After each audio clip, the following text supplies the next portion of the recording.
Alright.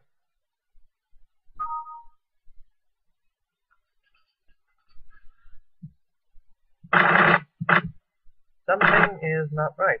You see, some of you might have noticed that the terrorist corpses are on top of the drone when the drone is supposed to be flying over the corpses. So that's why we need to edit the layers. The layer defines the order of the actors that's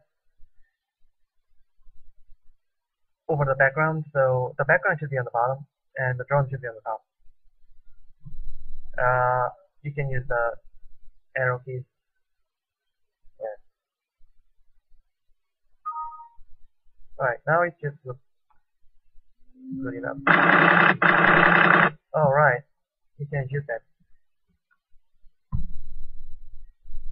But they are not, these terrorists are not moving or doing anything. So it's kind of boring. So let's make the terrorists run away from you. We need to create a new actor yet, because when the terrorists die, they simply change the image, and if it will look really funny if they keep moving after they die. So we need something called corpse terrorist.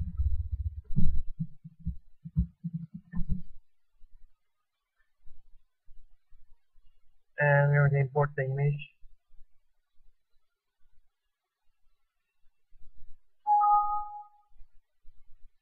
You can override it.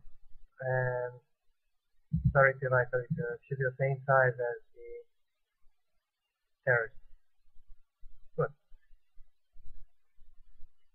So what happens is, when it happens, instead of change image, delete that, and spawn actor,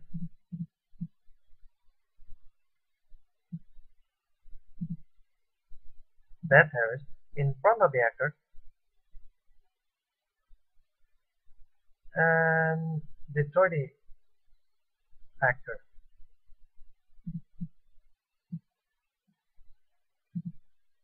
Save.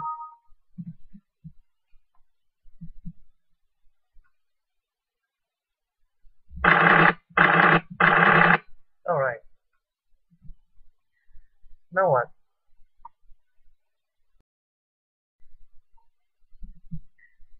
Now we can make the terrorists run away from the drone as it approaches them. Go to the behaviors and grab the change velocity. And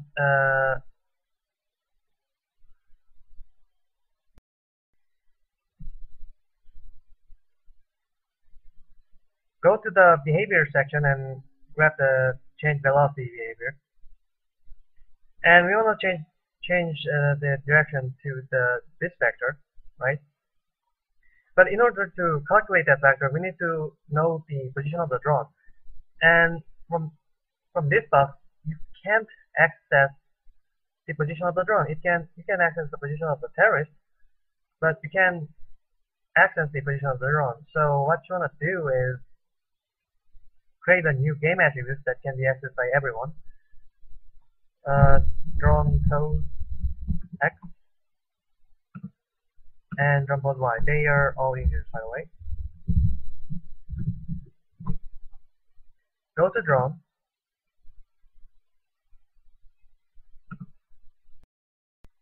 Go to drone and create a new rule that says constraint attribute, not the change attribute. Not this one, but this one. Because change attribute will only change the attribute once at the start of the program.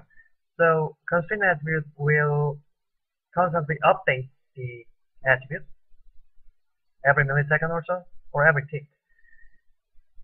And game drone pose Y is equal to attribute drone position X, its own position.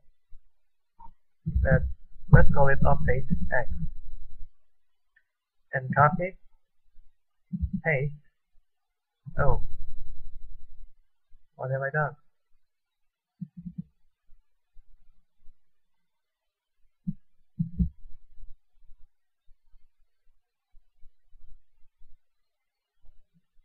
add another constraint attribute, name it update y, and constrain game attribute drone position y to the drone position y. Great. Now go to terrorist, change velocity. What you're gonna do is grab the function and vector triangle xy. That x should be the delta x, actually, the difference between the terrorist position and the drone position. So go to attribute, terrorist position x minus attribute gain, drone position x, and for delta y, terrorist position y minus gain drone position y. Check. And they should be a lot more than the drone. Save. And it should be relative to C, I suppose. Let's see how it does. Yeah, they're running away, but then they're moving in the same direction constantly. That's not good. That's not good at all. So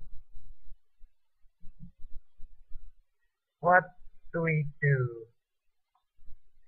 First thing, the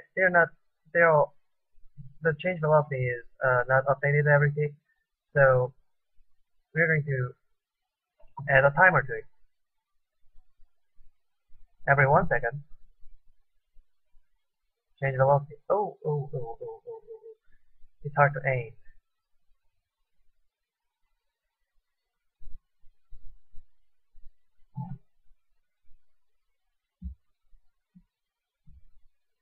Okay, now they're moving on, right?